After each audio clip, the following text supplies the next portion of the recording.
10 minutes. I'm talking on the topic authority in prayer. Authority in prayer. Now, before we get into the word, I want you to rise on our feet. It affects everybody. Amen. There is a pastor that we preach on the radio with. Since last week, Friday, we can't find him. We want to pray that God should locate him and his fiancée in the mighty name of Jesus. Let's pray for him. Let's pray for Pastor Abejori in the mighty name of Jesus. Pastor Kobe Abejori. Let's pray him on prayer. Let's pray that the Lord Jesus should cause the police and everyone that is looking for him to find him. That wherever his body is, wherever the enemy has taken him to, we pray that Jesus will intervene. In the name of Jesus, open your mouth and pray. Father,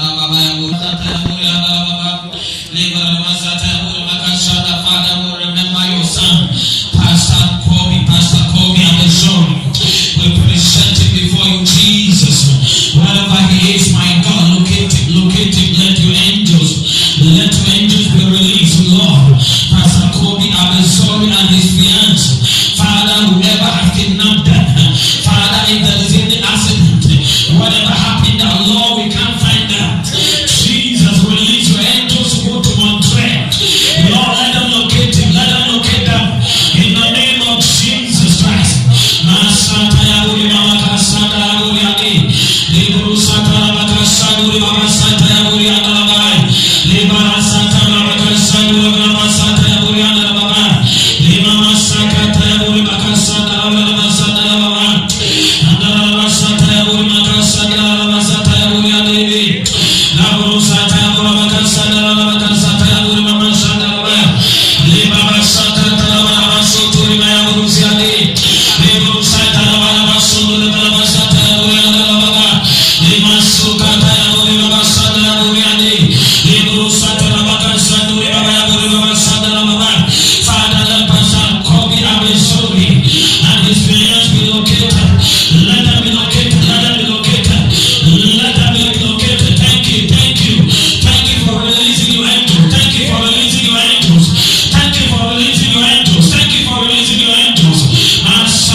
That which God has ordained for our life to come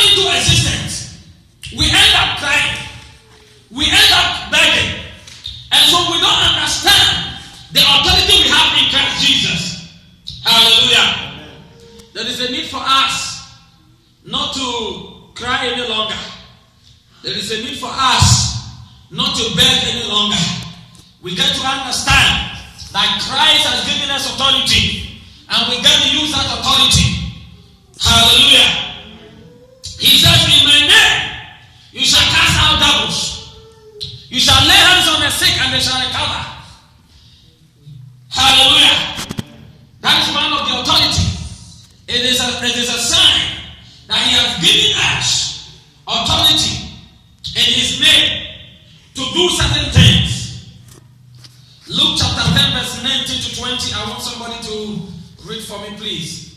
Luke 10, 19, 20. Authority in prayer, I give unto you power. Behold, I give unto you power. Tread upon serpent and scorpions. To tread upon serpent and scorpions. And over all the power of the enemy. And over all the power of the enemy. And nothing shall be by any means. And nothing shall by any means hurt you. Thank you. Did you hear that? He says, lo and behold, I give you power to tread upon scorpions and lions. Hallelujah. And all the power of the enemy. Did he say some of the power of the enemy? All the power of the enemy. And he says, by no means would they be able to do what? So those of us that think demons can hurt us, what are we doing? Are we believing the word of God? Or we are throwing the word of God aside and now we are believing demons are power over our God? Hallelujah. The Bible says if you pray, believe that is being done. The prayer of a fervent prayer of a righteous availeth much. Hallelujah. So when you pray, when you are praying, you need to exercise the authority that Jesus has given us. He said, behold, I give you power. What does power do? Do power cause people to beat you up? If you have power, do people put you on the ground and step on you? If you have power, do you cry because your enemy is insulting you? Hallelujah. If you know you have power, then when you stand to pray, stop crying. Stop begging. Make a decree. He says you shall decree a thing and it shall come to pass. Praise the Lord. The authority Christ has given us is not to beg. It's not to mourn. It's not to cry. It's not to allow Satan to cause us to be depressed and oppressed and suppressed and all the press. I can't take nonsense any longer. I can't allow the enemy to suppress me any longer.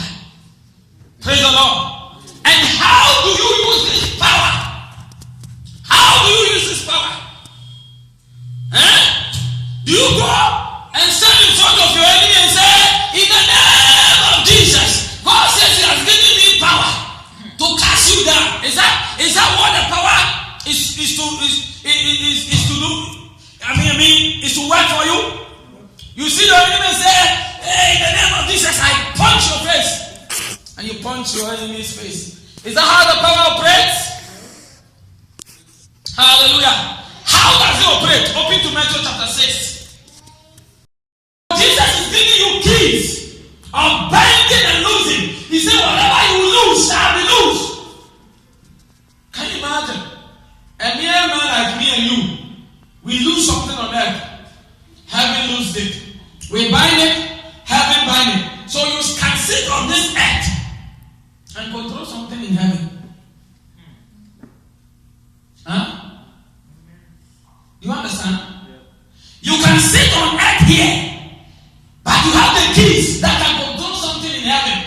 Because God is saying that I have given you keys of the kingdom of heaven. And whatsoever you shall lose shall be loosed in heaven. It means that heaven has authorized you to use the keys of binding and loosing. And so when you stand to pray, instead of crying, oh God, why me? This guy always oppresses me. Every day is me. No matter what I do, he keeps oppressing me. What do I do? I am confused. I am confounded. Instead of praying that prayer, whoever is coming after you, you go after them. By binding and loosing. Whatever that person has bind concerning you, you lose it. Whatever they have loosed concerning you, you bind it. You understand? It's a simple principle. Stop praying, Father, give me a husband. Give me, how old are you? 28, 29, 30? Give me a husband. God has already given you a husband. You get to locate that husband through your prayers. Yeah? You don't understand. The husband has already been released. All you need to do is to pray and locate him. If you have located him and delay is holding you back, speak against delay. Command delay to go. Whoever is working that the keys of delay. You have a key that is powerful than that key. Binding and loosing. You bind, heaven bind. You loose, heaven loose. That is why when we stand here and say, in the name of Jesus, who are you? Come out. You see that the demon begin to, they say, that's the key we're talking about. And that key cannot work unless you do what Matthew chapter 6 verse 6 is saying. Let's open to Matthew 6. That key, you can't just come and stand here and say, Father, I command my enemy to die. In the name of Jesus, let my enemy die. Your enemy will keep eating and get fat and fat. Unless you have done something that the Bible is talking about. And you do it consistently. Yes, Matthew 6. But thou, when thy prayer, as for you, enter into the when you are praying, enter into your closet. And when thou hast shut thy door, When you have shut yourself in, turn all the phone off, and close your eyes and your ears to everybody.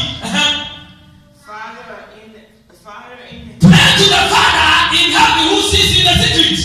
And what is going to happen? the secret shall reward. And your Father who sees in the secret shall reward you openly. This is what people don't understand. They think we are going to acquire some power somewhere. No. While you are sleeping and snoring and you are changing gears, I'm also sitting down. Sometimes my voice is gone. All you can hear is. So when I come up here and I say in the name of Jesus, that thing I did throughout the night, this is where it's going to work. Don't go and bother your enemy when you don't know, you don't pray. You think by just by saying, I'll give you the keys of the kingdom of heaven and earth, you think it's just going to work like that. No. You are joking. Some of us will sleep like Nanka. How do you call Nanka in English? This big snake, the tall one, the long one, that eats human beings. We sleep like anaconda. By the time the breath moves from the head to the tail, it's already 3 days. You will beat him if he can't get up. We sleep, we oversleep. It's about time you allow this key to work. Stop complaining.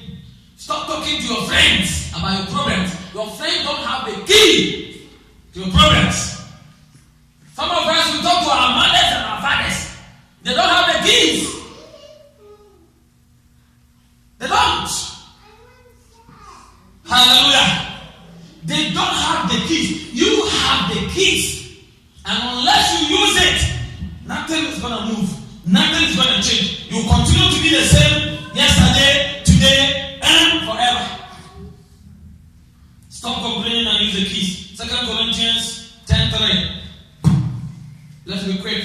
We're going to pray. Tonight is a prayer night. I'm in the mood of praying tonight. Hallelujah.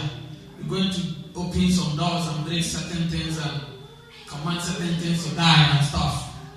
Amen. For the past 3 weeks, the enemy has set me on. Yes. Who is that? 2 Corinthians 10:3. Amen. 2 Corinthians 10:3. For though we walk in the flesh, we do not war after the we don't fight with this flesh. For the weapons of our we have a certain weapon that we use to fight. are not carnal, but mighty through God. The weapon that we are using to fight our battle is not carnal, meaning it's not this ammunition that Americans have. It's not a bomb they throw in the air.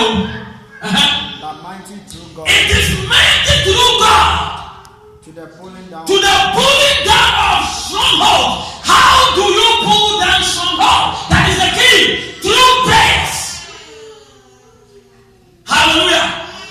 Listen, some of us will joke. When we come here, we pray. When we go home, that's it.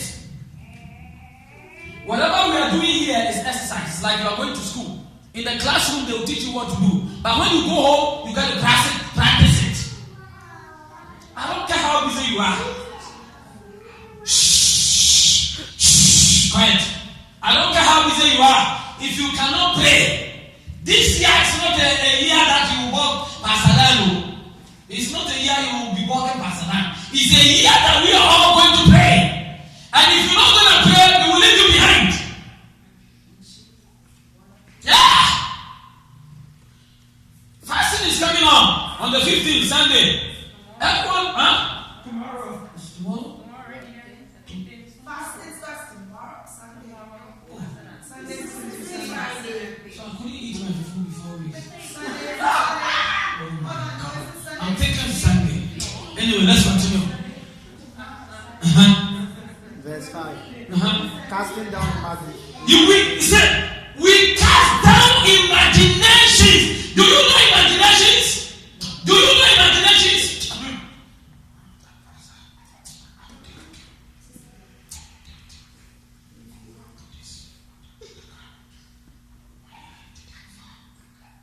Do you know what I'm doing? I'm imagining something. But what I'm imagining is evil. I'm thinking evil about somebody. Listen, the Bible says we cast out imaginations. Listen, it's talking about anointing of deliverance.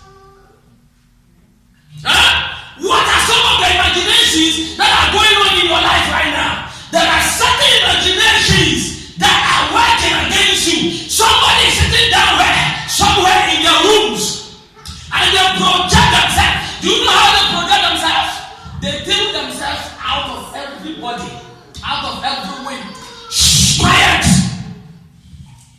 They sit down, and they hold on to something, and they begin to speak certain incantations, and they project themselves by dealing themselves out completely. Then they come out of the body. When they are coming out of the body, remember, they have already planned where they are going, who they are going to attack, what they are going to do. So if you're sitting down in your room and you're sleeping, and you think that person has imagined something about you, is going to do, is a lie. By the time you know they have put some ammunition in your head, when you get up in the morning, you will feel so much headache. Hallelujah. The Bible says you can cast out such imaginations. How do you cast it out? By prayers. Listen, people of God. So when you are praying, you get to pray prophetically. Our prayer is not powerful. We joke with prayers. When you are praying, you get to understand. Listen, you don't need a prophet to come and tell you that somebody, a witch, is somewhere in your family background who does not want you to get money. You don't need prophecy concerning that. You don't. you're struggling in your finances, you don't need a prophecy for somebody to come and tell you that your ass is working voodoo or whatever, voodoo against you. Because he wants to make sure that no man marries you, because he said it, that if you leave him, no man is going to marry you. And do you know that when they say, they don't just say they work it out. And so, because they are working this thing out, they will monitor you to see who comes around you, who talk to you, who blow the air in your face, and who give you money, so they can begin to set confusions, disorder, and things, and send people out of your life. You need to have such mind. That's what Paul says, and you must have the mind of God. How do you get this mind of God? Listen, this is what I'm trying to tell you. This is the imagination we're talking about. Somebody can sit down somewhere and imagine certain things. Do you know that people that have spiritual husband and spiritual wife, they can sit down and imagine something in their heart and they come to pass? There are people, they will tell you, when I say something, it comes to pass. But you look at their life, you know they are not Christians. Even though they go to church, they have boyfriend, they have girlfriend, they do all sorts of nonsense. Where is that power coming from? It's not God. It's not Holy Spirit. It is Satan. That's what the Bible is talking about. You must cast out those imaginations before it begins to operate against you. You know that in your dreams, you used to go to Ghana. That is saying backwardness is coming. Backwardness is coming. Backwardness is coming. You don't need prophecy concerning that. You must get up and stand on your feet and say, in the name of Jesus Christ, I command every spirit of backwardness. In the name of Jesus, whoever is calling my spirit in Ghana, let the fire of God consume you. I command in the name of Jesus, may the fire of God, the blazing fire of the Holy Ghost, the living fire of the Holy Ghost, the tongue fire of the Holy Ghost, the electricity fire of the Holy Ghost, whether you are lying on your bed, whether you are crawling, whether you are eating, may the food you are eating turn into poison. Hallelujah. You begin to speak against those imaginations and deal with those imaginations. And when you deal with it, that's it. Is that? That's it. That is the key Jesus is talking about. It's been given to you by using your mouth, by using your understanding, the revelation in the Word of God, and making clear things out. You delete certain things that are not important. And you speak. The Bible says you shall command that which is not there as if they are. So as you delete certain things, you are calling certain things into existence. Listen. And when you do that, listen. Do you know that when you do that, that is the only way the angels of God are going to move on your behalf? If you pray and you go and cry, Father, why me? Father, why me? No angel is going to be released on your behalf. You are insulting God. Amen. Let's read Jeremiah 1:10 and then we will pray. I just want to get your spirit in order so that when you are praying, you will set bombs. You will set fire. The enemy has eaten for too long. They have delayed us for too long. Hallelujah. We suppose to have become millionaires, some of us, by now. Some of us are supposed to have married 2 years ago and probably have had 2 kids. The enemy has been delaying us. Tonight is the night of war. In the name of Jesus, we are going to decree war over all of them. May they perish in Jesus' name. Jeremiah chapter 1 verse 10. See, I have this day. Behold, I have this day Set thee over the nations. set you over nations, Over the kingdoms, to root out, to pull down, pull down, and to destroy, to destroy, throw down, huh? to throw down, Throw down, to build, build, and to plant. and plant. You see? So there are certain things you have to throw down. There are certain things you have to uproot. There are certain things you have to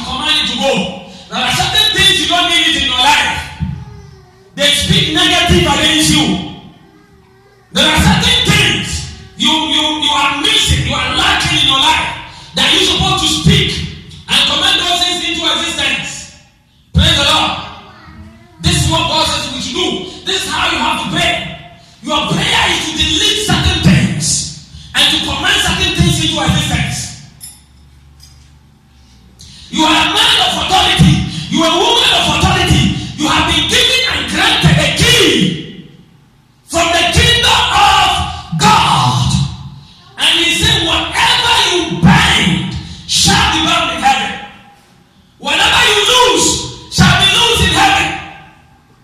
If the enemy is praying with the fruit of your womb, don't say, you need the fruit of the womb. The last time when I had a baby, I got how do they call it? Miscarriage. Anytime I have a baby, I have miscarriage. Father, give me the fruit of the womb. Don't you know that it is common sense that when you have another baby, you can have miscarriage again? Because you have not killed that enemy that is causing miscarriage. So God can give you another baby, but the enemy is still there, still by that baby. So you get another miscarriage. You need to kill the enemy first, then God will release the baby, so that when you get a baby, it will stay. Hallelujah. Some of us, the enemy has made certain people that are supposed to come into our lives stubborn, very stubborn. Some of us, the enemy is saying today, tomorrow, today, delaying our life. But tonight, in the name of Jesus, we're going to end it. Rise on your feet. Rise on your feet as we begin to pray tonight. Jeremiah chapter 1, verse number 10. Open Jeremiah chapter 1, verse 10. What does it say? Say it again. Read it. See, I have this day set to be over the nation and over the kingdom to root out. To root out. Say in the name of Jesus, I root out every spirit of delay. Say in the name of Jesus, I root out every spirit of poverty. Say in the name of Jesus, I root out every spirit of wretchedness. In the mighty name of Jesus, clap your hands and begin to pray. Root it out, root it out, root it out, root it out.